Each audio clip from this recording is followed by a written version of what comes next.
আসসালামু আলাইকুম, কেমন আছেন সবাই? আলহামদুলিল্লাহ আমি আছি মোটামুটি। আমি একটু সিক। তো আগামীকালকে আমার একটা পরীক্ষা আছে, তো সেটারই প্রস্তুতি চলতেছে। কাজটা আমাকে করে নিয়ে যেতে হবে।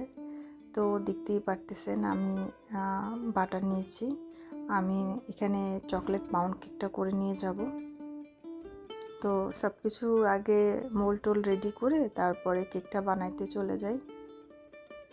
আমি এখানে বাটারটা আগে অল্প একটু বিট করে তারপর দেন চিনিটা 3বার দিয়েছি, 3বার বিট করেছি, 70% করলেই হবে। তারপরে ডিম ছিল, যেই ডিমটা মাপা সেই ডিমটা আমি 3বারে দিয়েছি, কারণ একবারে ডিম দিলে হবে কি এটা অনেক সময় ছানা ছানা হয়ে যায় বাটারটা, তখন খেতে ভালো লাগে না, দেখতেও সুন্দর লাগে না। আর শুকনো উপকরণগুলো সব একসাথে মেপে তারপরে চেলে মিশিয়ে নিয়েছি। সব শেষে দিয়ে দিই কিছু চকলেট চিপস। তারপরে তো রেডি করা মোল্ডে ঢেলে দিই, তারপরে 160-তে বেঁকে দিয়ে দিই।